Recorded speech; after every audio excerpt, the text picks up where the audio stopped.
I meet a lot of people who tell me they feel stuck. They say, Dr. K, I'm in my mid-20s or early 30s, and I still feel like a teenager inside.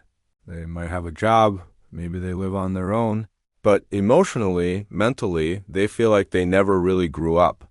And the first thing I always tell them is, that's okay, because this feeling isn't rare. It's actually one of the most common things I see in our generation. The world has changed faster than our emotional development could keep up with. We're living longer, staying in school longer, delaying marriage and parenthood, and the culture of constant stimulation, social media, games, endless digital dopamine gives us every reason not to face the uncomfortable parts of growing up. But the problem is, when you don't grow up emotionally, life starts to feel like it's passing you by. You feel like you're watching other people move forward. They're building families, businesses, relationships, while you're still trying to figure out who you are. You start to question yourself, am I lazy? Am I broken? Why can't I get my life together? And underneath all that self-judgment is usually something very simple, fear. Fear of responsibility, fear of failure, fear of losing the comfort that childhood gives you. Because growing up isn't about age, it's about responsibility and identity. It's about realizing that no one's coming to save you, and that life is what you create out of the chaos. But for so many people, that realization never truly lands. Because somewhere deep down, we're still waiting for permission. You might not realize it, but when you were a kid, the structure of your life was built for you. Your parents, teachers, coaches, they decided what was important, what counted as success, and what you needed to do next. When that structure disappears, the mind panics. It looks for a new authority, a new parent figure to tell it what to do. For some people, that becomes the internet, influencers, streamers, entrepreneurs, people who look like they have it all figured out. For others, it's a partner or friend who they attach to because making decisions alone feels terrifying. And so you drift, always reacting, never creating. That's what emotional childhood looks like. Growing up means facing the chaos head on. It means recognizing that nobody else is responsible for the meaning of your life but you. That's a terrifying thought because it means you can't blame anyone anymore. You can't say, my parents didn't teach me, or society screwed me over. Even if that's true, you still have to decide what you're going to do now. And the mind resists that because taking responsibility means giving up the illusion of safety. A lot of people confuse safety with comfort. When you were younger, safety was comfort, being fed, having someone to care for you. But adult safety comes from competence, not comfort. It comes from knowing that even when things fall apart, you have the tools to rebuild. You have the discipline, the awareness, the emotional intelligence to navigate life's uncertainty. But most of us never learn those tools because we never put ourselves in situations where we actually have to. We live in a world where you can avoid discomfort forever. You can live at home, order food, play games, scroll endlessly, and on the surface, you're surviving. But deep inside, there's this quiet anxiety that something's missing. You start to feel small, fragile, easily overwhelmed. You might even feel shame because society tells you you're supposed to have it all together by now. But here's the truth. You can't shame yourself into growth. You can only grow through acceptance. When I talk to people who feel stuck in that perpetual adolescence, I often find that they're carrying a lot of invisible wounds. Maybe they grew up in a family where emotional expression wasn't safe. Maybe their parents were overprotective, doing everything for them, and now they don't know how to trust themselves. Or maybe they experienced failure early on, and instead of being guided through it, they were criticized or ridiculed. So they built a belief. If I try and fail, I'll be rejected. That belief hardens over time. It becomes the voice in your head that says, don't risk it, don't grow, stay small. But growth doesn't come from feeling ready. It comes from facing the parts of you that don't feel ready and doing it anyway. The child in you wants reassurance. The adult in you learns to create it. That's the shift. You move from being someone who waits for permission to someone who gives it to yourself. If you think about it, growing up isn't one big leap. It's a series of micro moments where you choose discomfort over avoidance. You choose to call the person back instead of ghosting. You choose to start the project even though it might fail. You choose to be honest with yourself about your habits, addictions, or emotional patterns. And every one of those moments is a tiny act of growing up. But our culture glamorizes the external symbols of adulthood, money, success, independence, while ignoring the internal work. You can have a six-figure income and still be emotionally 12. You can be married with kids and still be ruled by the same insecurities you had in high school. Real maturity isn't about control, it's about integration. It's about acknowledging the parts of you that are scared, insecure, or needy, and learning to lead them instead of letting them lead you. Sometimes I ask people, when you feel stuck, who inside of you feels that way? And often, they'll describe a much younger version of themselves, a teenager, a child. That part of you doesn't disappear.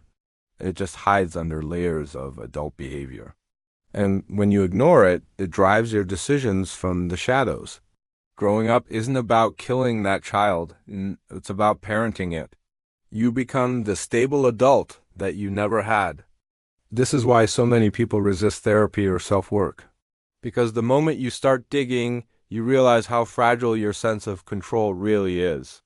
You realize that your habits, procrastination, avoidance, overthinking, are just defense mechanisms your younger self built to survive. And to outgrow them, you have to feel what they were protecting you from: shame, rejection, failure, grief. That's the emotional tuition of adulthood.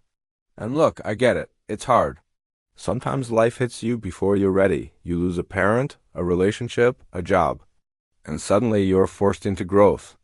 You have to become an adult, not because you want to, but because life demands it.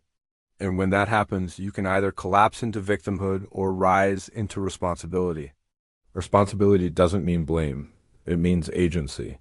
It means saying, I can't control everything that happens to me, but I can control how I meet it.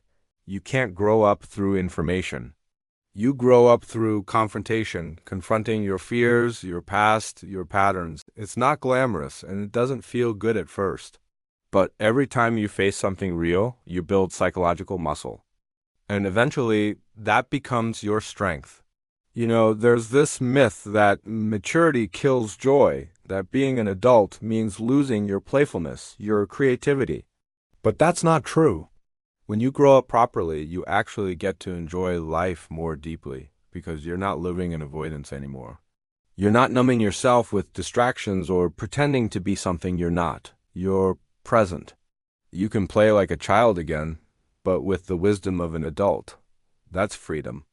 The real question isn't why haven't you grown up? It's what part of you is afraid to. That's where the healing begins. Maybe that part feels alone, like nobody will catch you if you fall. Maybe it feels unseen, like your efforts never mattered. Or maybe it just doesn't trust that life can be safe without control. When you meet that part with compassion instead of judgment, growth becomes natural. You stop forcing yourself to change and you start evolving. Growing up is not the end of youth. It's the beginning of mastery. It's realizing that your emotions, your fears, your impulses, they don't define you. You define them. You become the one steering the ship instead of being tossed around by every wave of feeling. And once that happens, life starts to feel meaningful again. Because here's the ultimate truth. The world doesn't reward people for staying comfortable. It rewards people who take ownership of their time, their mind, their actions. And ownership is the essence of adulthood. So if you feel like you still haven't grown up, maybe that's not a failure, maybe it's a calling. A call to finally stop outsourcing your power, to stop waiting for someone to tell you what to do. Your life is waiting, but you have to decide that it's yours to live. One of the hardest truths to accept about growing up is that no one will ever give you a perfect roadmap. There's no manual that says, here's when you're an adult, or here's when you finally get it together. Line between childhood and adulthood isn't defined by your age. It is defined by awareness. It's the moment you realize that your life is happening right now, and the way you think, act, and choose today will shape who you become tomorrow. But the problem is, most people don't live with that awareness. They live reactively, bouncing from one impulse to another, one distraction to another, because facing the weight of their own potential feels too heavy. It's easier to blame the system, or your upbringing, or your mental health, or your circumstances. It's easier to say, I can't do this until things are perfect. But perfection is a myth created by the mind to delay responsibility. The truth is, nothing will ever feel perfectly ready. Not your job, not your relationships, not your mental health. Growth happens while you're figuring it out, not after. I've seen so many people waste years waiting for motivation. They say, once I feel inspired, I'll start working out, or once I'm less anxious, I'll start dating, or once I have more confidence, I'll chase my dream. But here's the paradox. Motivation comes after action, not before. You act first, and the emotional state follows. That's the difference between a child and an adult. A child waits to feel ready. An adult moves even when they're scared. Part of why so many people resist growing up is because they confuse responsibility with punishment. When you were a kid, being responsible usually meant doing something you didn't want to do. Homework, chores, saying sorry even when you didn't mean it. So, as an adult, the mind associates responsibility with loss of freedom. But responsibility isn't the enemy of freedom, it's the foundation of it. Because when you take full ownership of your choices, you stop being a victim of circumstance. You stop waiting for life to fix itself. And I get it. Maybe you've had moments where you tried to take responsibility and it backfired. You tried to take control and things fell apart. Maybe you took a leap and nobody noticed. Maybe you worked hard and the world didn't reward you. That pain teaches the mind something dangerous, that effort doesn't matter. That trying is pointless, and so you stop trying. But that's when life begins to decay, because effort isn't about guarantees, it's about growth. Every time you put effort into something, even if you fail, you're shaping the kind of person who doesn't give up. So when people ask me, how do I grow up? I tell them, start by telling the truth. Not to others, to yourself. Tell yourself the truth about your habits, your fears, your addictions, your relationships. The moment you stop lying to yourself, you'll start to grow. Because lies keep you comfortable. Truth makes you free. And sometimes that truth is ugly. Sometimes you have to admit that you've been lazy or scared or blaming others for things that are your responsibility. That's okay. Honesty isn't about judgment. It's about awareness. Once you see the truth, you can start changing it. Growing up also means realizing that no one is coming to emotionally rescue you. I know that sounds harsh, but it's one of the most liberating realizations you'll ever have. When you stop waiting for someone to heal you, your parents, a partner, a therapist, a friend, you start to reclaim your power. You realize healing doesn't mean someone fixing you. It means you learning how to hold your pain differently. And I want to make something really clear. Growing up doesn't mean becoming numb. It doesn't mean pretending you don't care or suppressing your emotions. It means learning how to feel them without being destroyed by them. The immature mind either avoids emotions or drowns in them. The mature mind learns to navigate them like waves, not by fighting, but by riding them. When you were young, emotions probably felt like absolute truth. If you felt sad, you were sad. If you felt worthless, you were worthless. But as you grow, you start to see emotions as weather patterns, temporary, shifting, influenced by 1,000 unseen forces. That awareness allows you to pause before reacting, to choose how to respond instead of letting old wounds drive your behavior. That's emotional maturity. Another big part of growing up is realizing how deeply your environment shapes you. If you're surrounded by people who enable your comfort, your stagnation, your distractions, you'll stay small. You might love them, but love doesn't always mean alignment. Sometimes growing up means outgrowing the people who helped you stay stuck. That doesn't make you disloyal. It makes you honest about your growth. I've had patients who tell me they feel guilty for changing. They say, I feel like I'm abandoning my friends or family. But here's the truth. Growth always looks like betrayal to the people who benefit from your stagnation. If your identity has always been the quiet one, the helpful one, the lost one, and you suddenly start claiming your power, people will react. They'll try to pull you back to what's familiar, because your growth reminds them of their own fear of change. You have to be willing to stand in that discomfort. That's how you grow. You know what else keeps people from growing up? Fantasy. The fantasy of what life should be. The fantasy of who you thought you'd become by now. Maybe when you were younger, you imagined that by your mid-20s, you'd be successful, confident, maybe in a relationship, maybe traveling the world. And when reality doesn't match that image, you feel like a failure. But that fantasy wasn't your fault. It was sold to you. Social media, movies, culture, they all feed you this perfect image of adulthood. But life isn't a highlight reel. It's messy, uncertain, slow. Growth is quiet. It doesn't happen in grand gestures. It happens in small, consistent acts of honesty. The danger of fantasy is that it gives you an illusion of progress without the pain of effort. You can dream all day about who you want to be, but until you face the discomfort of discipline, you're still a child in an adult's body. Children live in fantasy. Adults live in truth. And truth is humbling. Because the moment you start living honestly, you realize how much time you've wasted, how many excuses you've made, how much of your potential you've buried. That realization can sting.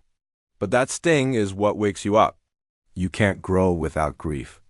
You have to mourn the version of yourself that didn't know better. You have to grieve the years you spent running in circles. And then you have to forgive yourself. Forgiveness isn't saying, "It's fine." It's saying, "I didn't know then what I know now." It's recognizing that you were doing your best with the level of awareness you had. And now that you see differently, you can choose differently. Growth is a kind of death, the death of who you were. And death always comes with resistance. But without it, there's no rebirth. You can't step into your future if you're still defending your past. So ask yourself, what are you still defending? The old identity that kept you safe? The excuses that helped you cope? The stories that made failure feel justified? If you can let those go even a little, something new will start to emerge. That's the beauty of human beings. We're endlessly capable of renewal. You can reinvent yourself at any age, from any situation. I've seen people in their 50s finally face their trauma and build a life they love. I've seen people with addiction, anxiety, or deep depression rebuild their confidence from the ground up. The secret isn't willpower, it's self-compassion. You can't build a new identity from self-hatred. You can only build it from love.